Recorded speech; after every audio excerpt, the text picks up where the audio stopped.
NCDEX पर cotton seed wash oil का वायदा लॉन्च हो गया है। बड़ा इंतज़ार था इस ट्रेड से जुड़े हुए लोगों को। तो इसकी लॉन्चिंग जो हुई है, अब क्या उम्मीद की जा रही है, कैसा रिस्पांस मिलेगा और इस प्रोडक्ट में क्या क्या खास बातें हैं, ये बताने के लिए हमारे साथ जुड़ चुके हैं एनसीडीएक्स के सीनियर वीपी अरुण यादव। अरुण जी, बहुत स्वागत है आपका जी बिजनेस पर।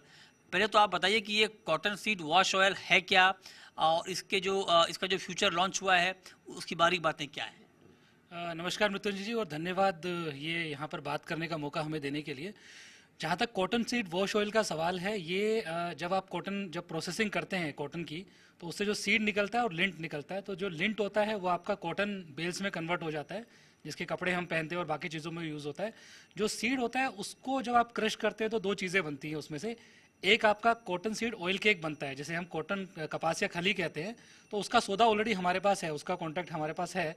और दूसरा जो बनता है वो आपका कॉटन ऑयल है या कॉटन वॉश ऑयल है, अगर उसका मैं आपको क्रूड फॉर्म की बात करूं तो उसका हमने ये कॉन्ट्रैक्ट लॉन्च किया है। इसकी विशेषता ये है कि ये जो पूरी कॉटन की वैल्यू चेन है उसको कंप्लीट करता है। अगर आज आप देखें तो कॉटन के हमारे पास में कॉटन बेल का कॉन्ट्रैक्ट है, हमारे पास में जो रो कॉटन है उसका कॉन्ट्रैक्ट है, हमारे पास कॉटन केक का कॉन्ट्रैक्ट है। तो उसकी वैल्यू चेन को कंप्लीट करने के जो ऑयल का जो कॉन्ट्रैक्ट बच गया था वो हमने अभी लॉन्च किया है। इसके साथ में ये जो कॉन्ट्रैक्ट है, ये हमने ध्यान में रखा कि जो मेजर ट्रेडिंग मार्केट है उसको कैटर करें। तो इसका जो बेस सेंटर हमने बनाया है वो कड़ी बनाया है, जो गुजरात के अंदर है, और 5 टन का सौदा है।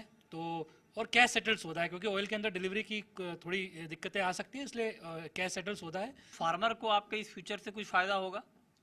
देखिए, इसके अंदर अगर मैं डायरेक्ट पार्टिसिपेशन की बात करूं, तो जो कॉटन सीड के क्रशर्स हैं, यानी कि जो कॉटन सीड को क्रश करते हैं, उनकी डायरेक्ट भागीदारी हो पाएगी। उनके पास अगर बेचने को मैं देखूं तो वो सीड लेके उसके बाद में वो कॉटन केक बनाते हैं और कॉटन ऑयल बनाते हैं।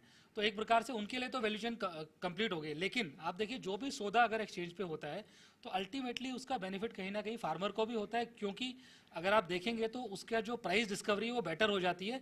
अगर वैल्यू चेन में रिस्क कम होता है तो डेफिनेटली उसका फायदा कहीं ना कहीं जो पूरी वैल्यू चेन है, इंक्लूडिंग फार्मर से लेके और ट्रेडर से लेके और कंज्यूमर तक सबको होता है। तो मुझे लगता है उस प्रकार से इसका प्रत्यक्ष नहीं तो परोक्ष रूप से जो फायदा है वो डेफिनेटली फार्मर्स को भी होगा।